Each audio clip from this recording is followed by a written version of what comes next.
A poor dad helped a woman fix her car. She left him the keys to a mansion and a note. The autumn rain drummed against the windshield of Marcus Thompson's beat-up 2008 Honda Civic as he drove through the upscale neighborhood of Brookhaven, Atlanta. At 34, Marcus had the weathered hands of a man who worked double shifts at the local auto repair shop. His sandy brown hair perpetually dusted with grease, despite his best efforts to wash it clean. "Daddy, are we gonna be late for my soccer practice?"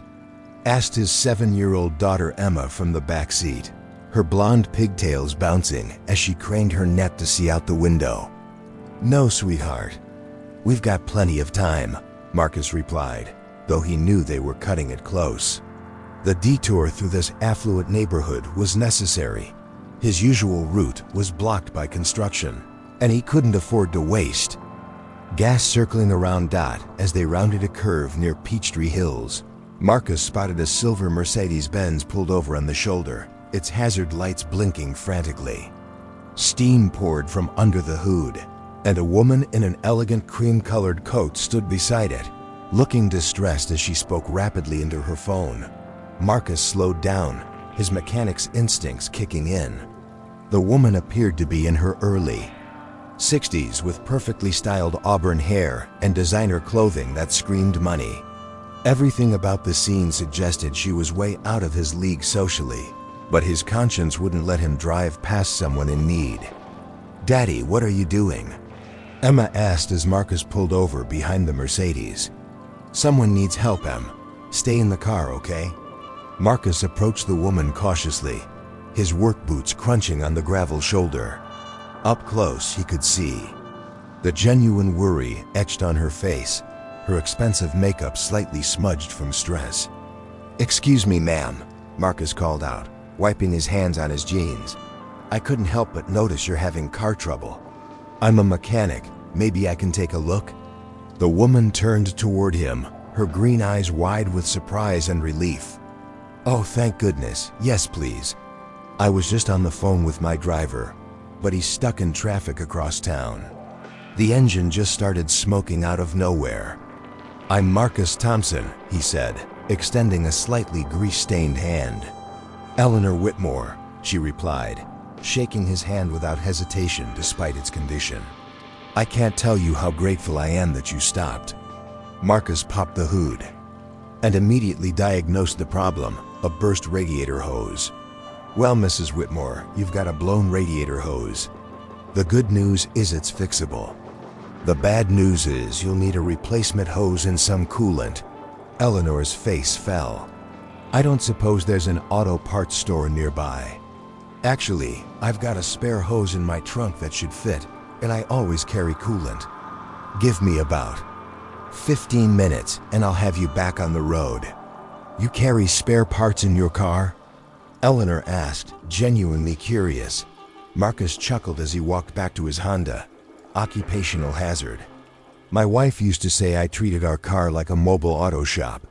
His voice caught slightly at the mention of his late wife Sarah, who had passed from cancer 2 years ago. Eleanor noticed the shift in his tone but didn't pry. Instead, she watched as this kind stranger worked efficiently under her hood, his daughter occasionally calling out encouragement from the backseat of their modest car. "Daddy's the best mechanic in all of Georgia," Emma shouted proudly, making both adults smile. "I can see that," Eleanor replied warmly, walking over to the Honda's window. "What's your name, sweetheart?" "Emma. I'm 7, and I play soccer. Daddy's taking me to practice right now, but he stopped to help you 'cause that's what good people do." Eleanor felt a tightness in her chest at the child's innocent wisdom. "Your daddy sounds like a very good man." 20 minutes later, Marcus had successfully replaced the hose and refilled the radiator. He started the Mercedes, and it purred smoothly. "There you go, Mrs. Whitmore. Good as new. Just keep an eye on your temperature gauge for the next few days to make sure everything's holding properly." Eleanor reached for her designer purse. "How much do I owe you for the parts and your time?" Marcus waved her off. "Don't worry about it. The hose cost me maybe $8, and the coolant was almost empty anyway. Consider it a good deed, but surely I can. Really, it's fine. I was a single dad once who needed help, and people were kind to me. Just pay it forward someday. Eleanor stared at him for a long moment, studying his sincere face. You said was a single dad? Marcus's expression grew soft. My wife passed away 2 years ago from cancer. It's just me and Emma now, but we're doing okay. We've got each other. I'm so sorry for your loss, Eleanor said quietly. And thank you, Marcus. Not just for fixing my car, but for stopping in the first place. In my experience, genuine kindness like yours is rare. As they prepared to part ways, Eleanor watched. Marcus helped Emma with her seatbelt, his movements gentle and patient despite their obvious rush. She made a mental note of his license plate number before getting into her Mercedes. Drive safely, Mrs. Whitmore, Marcus called out as he started. His Honda, you too, Marcus. And good luck at soccer practice, Emma. As the two cars drove away in opposite directions, neither Marcus nor Eleanor could have predicted how this brief encounter would change both of their lives forever. Back at Eleanor's estate that evening, she sat in her study surrounded by the trappings of a life well lived, expensive artwork, leather-bound books, and photographs of a family that was no longer complete. Her husband Charles had passed 5 years ago, and her only son David had died in a car accident 3 years prior. At 62, Eleanor Whitmore was one of the wealthiest women in Atlanta, but she was utterly alone. She couldn't stop thinking about Marcus Thompson, his calloused hands working expertly on her car, his gentle patience with his daughter, and most of all, his refusal to accept payment for helping a complete stranger. In her world of board meetings and charity galas, genuine selflessness was indeed rare. Eleanor pulled out her laptop and, using the license plate number she'd memorized, began to research Marcus Thompson. What she discovered broke her heart and solidified a decision that had been forming since their roadside encounter. The next morning, Marcus was running late for work as usual. Emma had insisted on making him breakfast, burnt toast and scrambled eggs that were somehow both runny and overcooked, and he didn't have the heart to rush her through her loving gesture. Daddy, there's an envelope by our door, Emma called out as she peered through the front window of their small rental house in East Atlanta.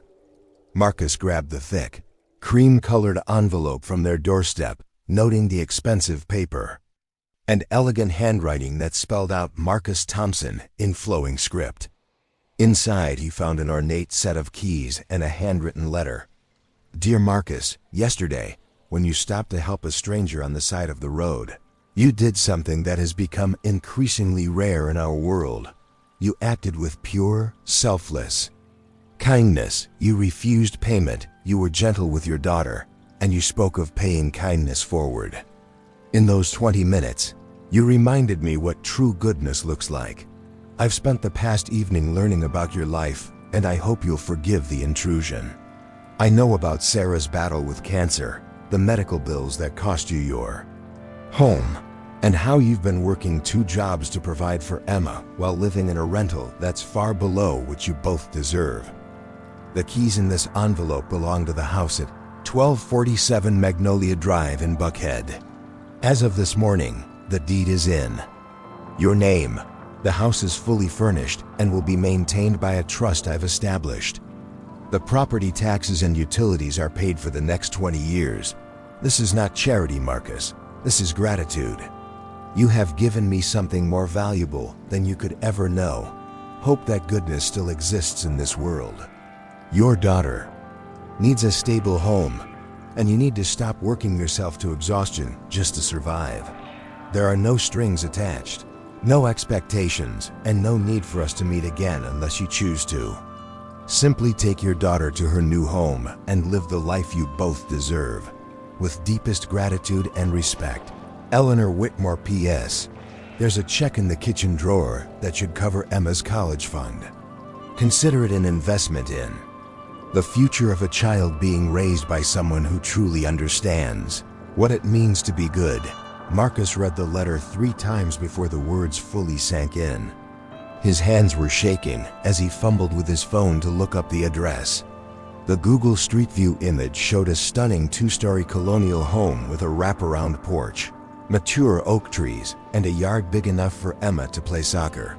"Daddy, what's wrong? You look like you've seen a ghost," Emma said, tugging on his work shirt. Marcus knelt down to Emma's level, his eyes bright with unshed tears. "Em, do you remember the nice lady we helped yesterday? The pretty one with the fancy car?" "That's right. Well, she's given us a very special gift. How would you like to see a new house?" An hour later, Marcus and Emma stood in front of 1247 Magnolia Drive, both staring in disbelief at the beautiful home that now belonged to them. The neighborhood was everything Marcus had dreamed of for Emma: tree-lined streets, well-maintained homes, and the kind of safety that would let her ride her bike without him worrying constantly. They walked through the front door together, Emma's excited chatter echoing through the spacious rooms. The house was indeed fully furnished, but it felt warm rather than sterile. Family photos had been removed, but the furniture was comfortable and inviting. In the kitchen, Marcus found the promised check in the drawer, enough money to send Emma to any college she chose. "Daddy, is this really ours?"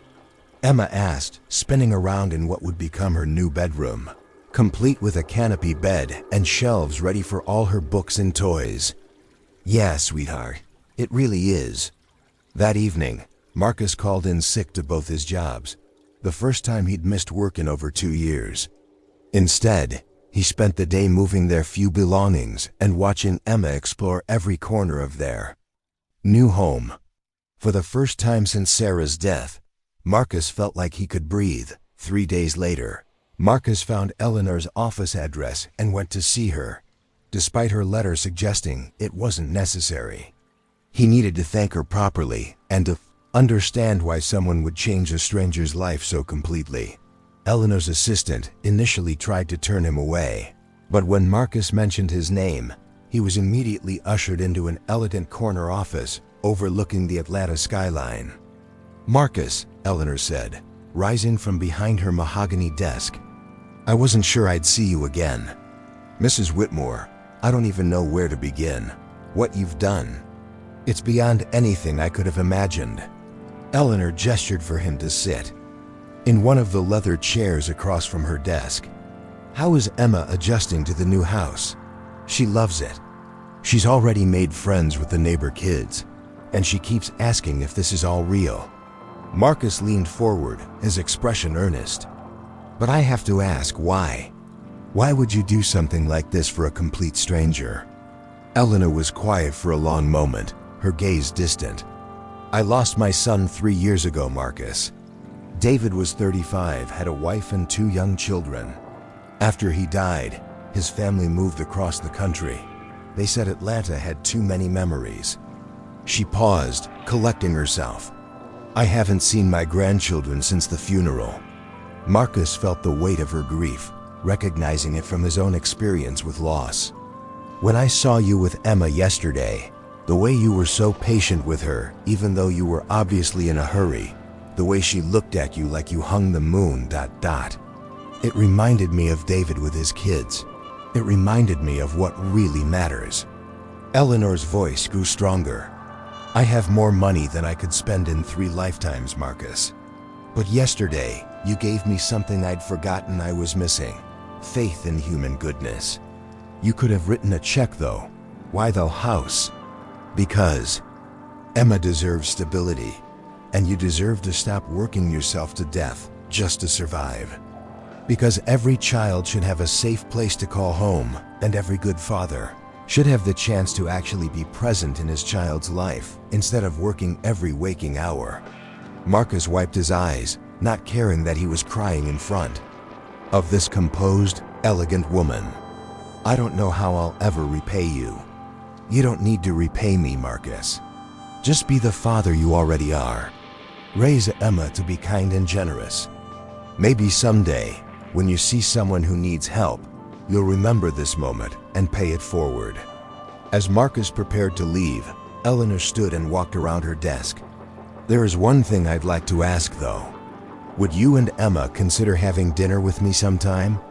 It's been a long time since I've shared a meal with people who remind me why life is worth living." Marcus smiled, the first genuine smile he'd worn in years that wasn't solely for Emma's benefit. "We'd be honored, Mrs. Whitmore. Emma's been asking about you constantly. I think she'd love that." 6 months later, Marcus had quit one of his jobs and was working normal hours for the first time since Sarah's death. Emma was thriving in her new school, and Marcus had even started dating again, something he never thought would be possible. Eleanor had become a regular part of their lives, attending Emma's soccer games and joining them for Sunday dinners. She had found in them the family she'd lost, and they had found in her the grandmother Emma had never known. The house on Magnolia Drive filled with laughter again, and Marcus often thought about that rainy October day when he'd made the simple decision to help a stranger. He never could have imagined that 20 minutes of kindness would transform 3 lives so completely. In a world that often seemed increasingly dark and divided, their story became a quiet testament to the power of compassion and a reminder that sometimes the smallest acts of goodness can change everything. The end. Thank you for watching this story unfold with us here on M&A The Story Unfolds. If you enjoyed it, don't forget to subscribe to the channel and turn on the notification bell so you never miss a new tale. We'd love to know where you're watching from. Leave a comment below and tell us what part of the world you're joining us from. Your support means everything. See you in the next story.